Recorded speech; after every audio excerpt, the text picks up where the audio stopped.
A small round penguin always dreamed of flying. It has been his wish ever since he saw other birds flying around. But one day, a mysterious ostrich appeared on TV and said that whoever brings him the 12 golden budgies of this world will be granted the ability to fly as a reward. So, the adventure began!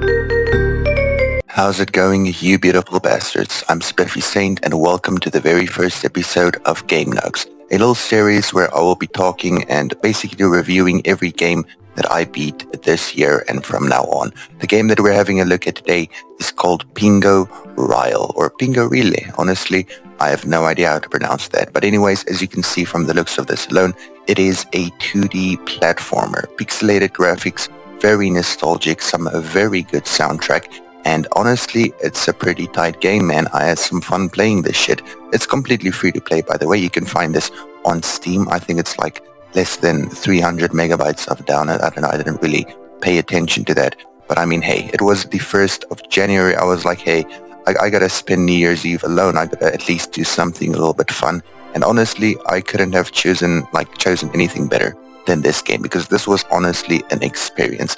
Not only is it a little platformer game, but it has got a lot to it. The basic concept of the game is that you've got to find these budgies. You've got to find 11 of these budgies. There are, I think it's 11 or 12. I think it's 12 budgies. You've got to find 12 budgies, meaning that there's like 12 levels. There's also some other levels as well, some boss battles. The boss battles in this are actually tons of fun. There's also some zany characters that you will meet along the way.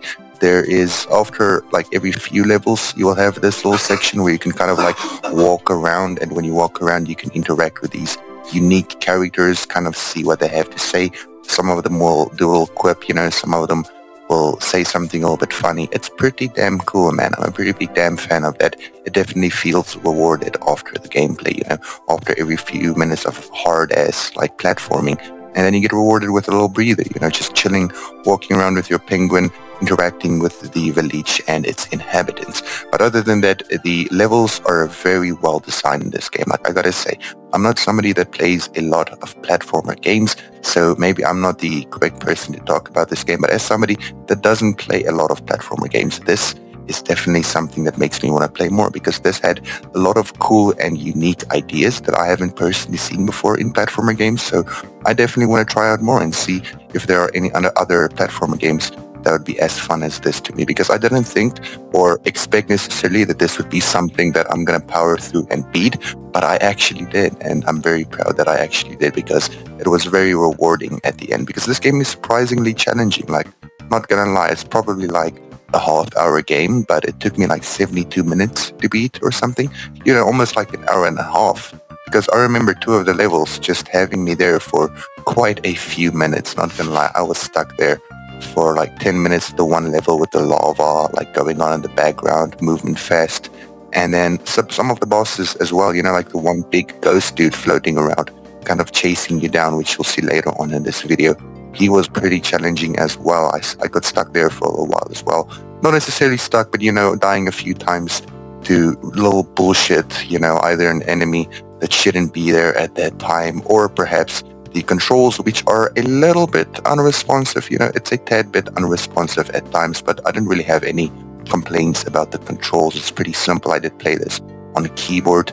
I'm pretty sure that it does have partial controller support, but I didn't want to play it on controller. I played it on keyboard, and honestly, it felt pretty fine. It was a little bit unresponsive at times, but I do think that the gameplay is pretty solid. You know, for a platformer, I think that is tons of fun, and if you're into platformer games, this is definitely something that you would like. Speaking of the little mini games that the game has, one time I ran into one of the enemies, you know, while exploring with the penguin, exploring the village, interacting with people, etc.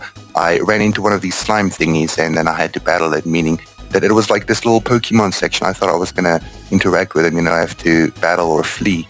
But instead, I was just jumping on a bunch of slimes, and that was pretty damn fun. There was also this section on a skateboard, which you were literally just skating through the entire town / city, which was pretty damn cool. Also, a little bit of a challenging yet fun level overall.